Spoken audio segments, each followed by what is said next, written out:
Kita suka sekali akan keindahan. Salah satu yang menyebabkan laknat atas perempuan adalah menampakkan perhiasannya. Bagaimana dengan penggunaan jam tangan, cincin, bros, hijab? Dari segi tidak boleh memakai pakaian warna mencolok.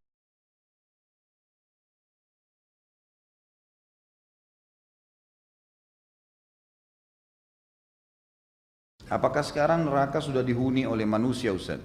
Tidak ada manusia, tentunya manusia kayak kita dari anak Adam tidak ada. Tapi surga sudah ada. Penghuninya sudah ada, bidadari, bidadara sudah ada. Banyak dalil berhubungan dengan masalah itu. Gitu kan?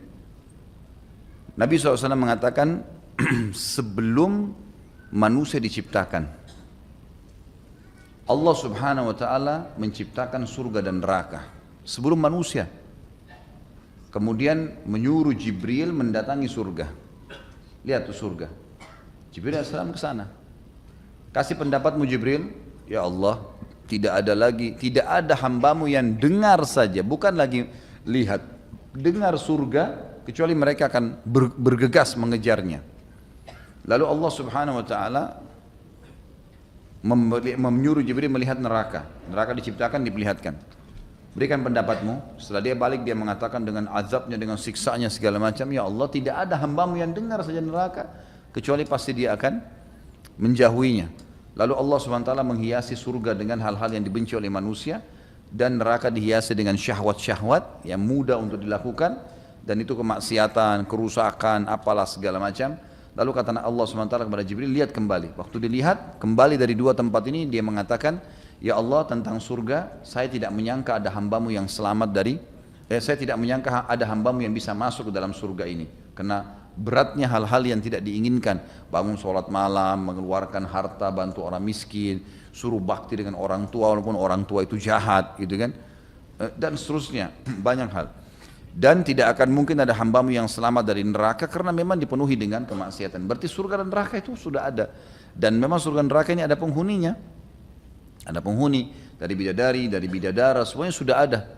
Kata Nabi SAW, bagi jenazah yang mati, kalau dia sudah masuk di kuburan, sudah jawab pertanyaan malaikat, maka kata Allah SWT kepada para malaikat, bentangkan jalannya hambaku ini ke surga, sehingga dia melihat dan menikmati surganya di pagi dan petang hari.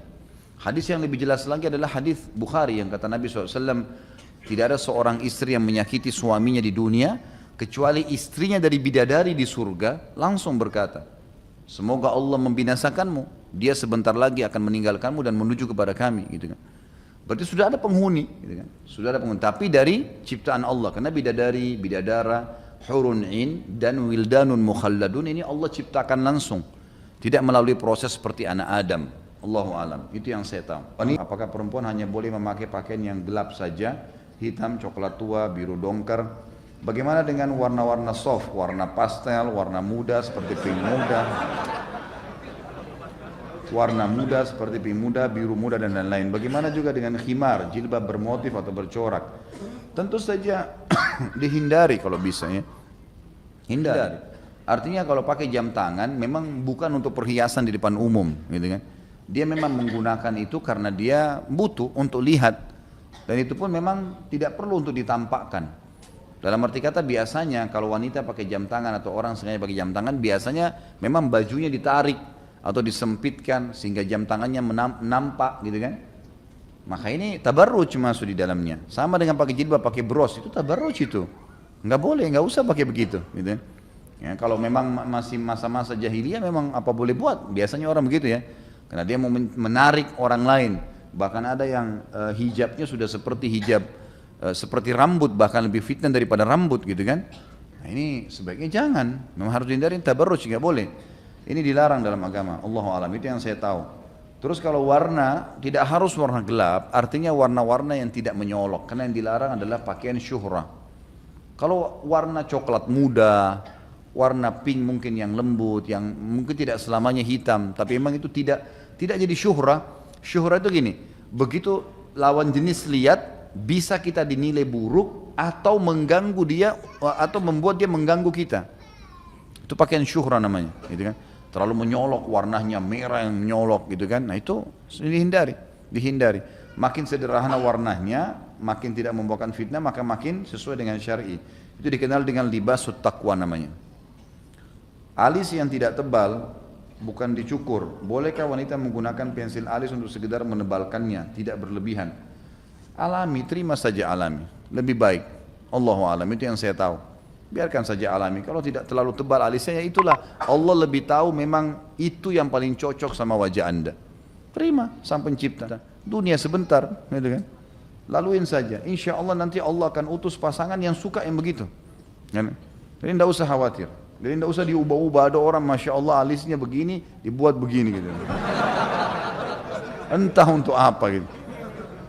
Syaitan hiasi seakan-akan bagus gitu kan. La ilaha illallah.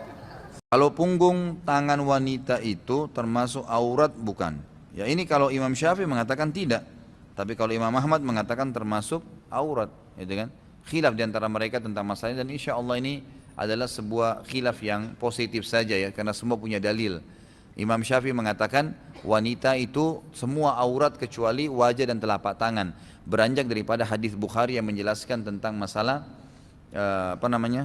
bolehnya wanita membuka wajah dan telapak tangan di sholat, dan bolehnya juga wanita membuka telapak tangan dan wajah pada saat dinazar, dilihat oleh laki-laki yang mau menikahinya. Nah beliau mengatakan di sini berarti hukumnya sunnah saja cadar itu. Dan ini juga didukung oleh Syekh Albani rahimahullah.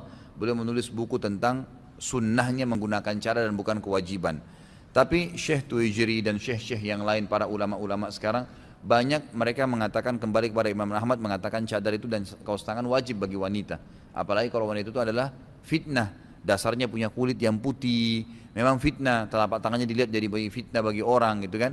Wajahnya kalau dibuka malah berbahaya menjadi fitnah. Maka ini sampai pada tingkat diwajibkan baginya untuk menutup dirinya dari fitnah. Karena tujuan hijab itu sebenarnya adalah menyelamatkan wanita dari fitnah.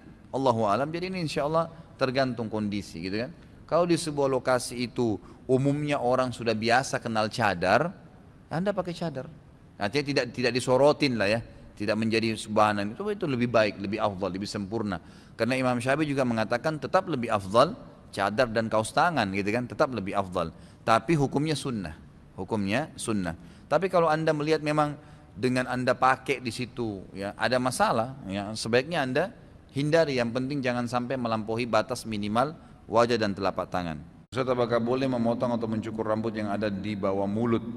Apa hukumnya memanjangkan jenggot? Ya. Kalau di bawah mulut khilaf yang antara ulama apakah masuk jenggot atau tidak, gitu kan? Umumnya ulama memasukkan dalam kategori jenggot umumnya, gitu kan? Tapi ada juga yang mengatakan tidak. Tapi kalau hukum memelihara jenggot, hukumnya lebih cenderung jumhur ulamanya adalah wajib bagi laki-laki Muslim. Sampai kata Aisyah radhiallahu anha, perbedaan dasar antara laki-laki dan perempuan di jenggotnya. Karena kumis masih ada perempuan yang berkumis, kalau laki-laki. Kalau jenggot nggak mungkin ada perempuan berjenggot, gitu kan? Itu sudah perempuan palsu itu. Jadi pelihara jenggot ikhwah, kenapa? Walaupun jenggot antum cuma jenggot Pancasila nggak apa-apa, cuma 1-2 biji nggak apa-apa. Pelihara aja, lebih baik daripada tidak ada kan? Masih ada yang bisa dipegang, gitu kan? Pelihara itu sunnah. Kata Nabi SAW, cukurlah kumis kalian dan peliharalah jenggot kalian. Kalau ada yang bilang, oh nanti jelek kelihatan dan segala itu kan persepsi.